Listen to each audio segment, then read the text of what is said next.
नमस्कार दोस्तों, मेरे चैनल में फिर से एक बार आप लोग का स्वागत है।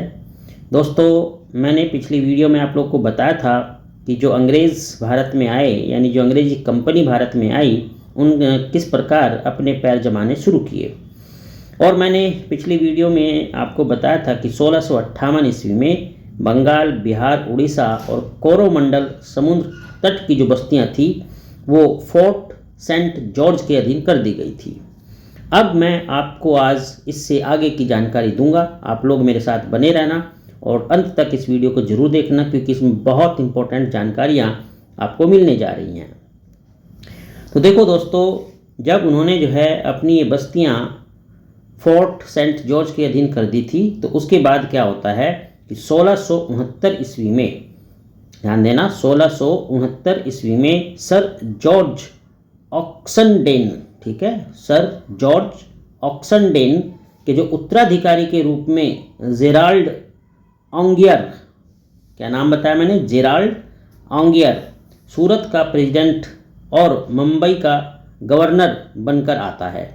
और इन भाई साहब ने, जो जेराल्ड ऑन्गियर की मैं बात कर रहा हूँ, उन्होंने जो है एक संचालक समिति को पत्र लिखते हैं और उसमें वे लिखते हैं कि अब समय का तकाजा है कि आप अपने हाथों में तलवार लेकर अपने सामान्य व्यापार का प्रबंध करें, ठीक है।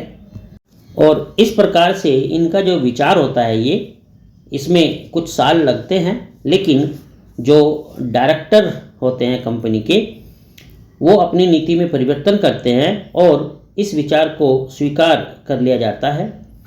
और इस तरीके से 1687 में मद्रास के प्रधान को लिखा जाता है कि आप सैनिक और असैनिक शक्ति का ऐसा शासन कायम कीजिए तथा उसकी प्राप्ति के लिए इतनी विशाल आय निकालिए और बनाए रखिए जो सदैव के लिए भारत में एक विशाल, सुसंगठित, सुरक्षित अंग्रेजी राज्य की नींव बन सके।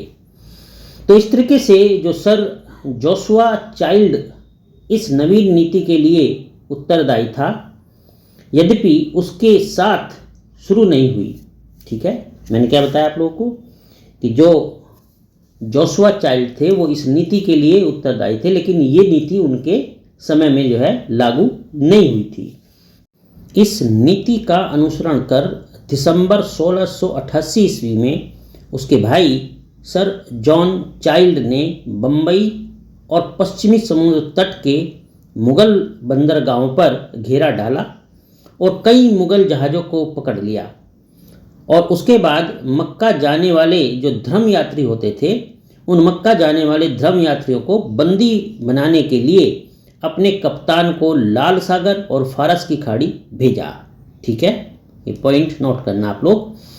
तो इस प्रकार से जो है, जो औरंगजेब की सेना थी, ठीक है, उस समय औरंगजेब का शासन था, तो औरंगजेब की सेना में और इनमें जो है द्वंद्व होता है, परंतु औरंगजेब की सेना ने उन्हें पराजित किया।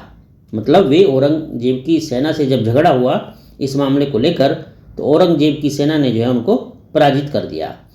और अंततः जो यहाँ पर कंक्लूजन निकलता है, जो सार निकलता है इस छोटी सी भिड़ंत का, वो ये होता है कि सर जॉन चाइल्ड को औरंगजेब से माफ़ी मांगनी पड़ती है। ये पॉइंट बड़ा इंपॉर्टेंट है। तो वे जो है औरंगजेब से माफ़ी मांगते हैं, सर जॉन चाइल्ड। अंग्रेज़ों ने जितने भी जो है जहाज़ उनके पकड़े हुए थे, उन सबको वो लौटा दिया और हर्जाने के रूप में जो है 1.5 लाख रुपए देना भी स्वीकार किया।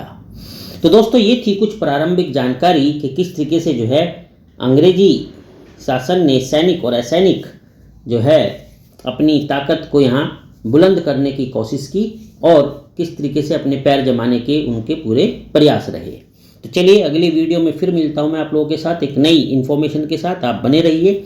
अगर चैनल को सब्सक्राइब नहीं किया तो ज़रूर कर लीजिए। आपका बहुत बहुत धन्यवाद। आपका दिन शुभ हो।